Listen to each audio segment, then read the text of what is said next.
तुम्ही पाहत आहात MCN न्यूज मराठी।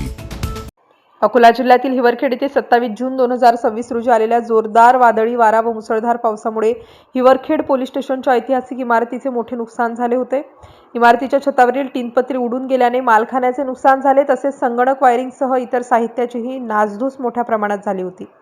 ध्वजस्तंभालाही या वादळाचा फटका बसला। या घटनेत अनेक पोलीस कर्मचारी थोडक्यात बचावले असून मोठी दुर्घटना टळली। या घटनेची बातमी MCN न्यूज मराठीने प्रामुख्याने प्रसारित केल्यानंतर प्रशासनाने तात्काळ दखल घेतली।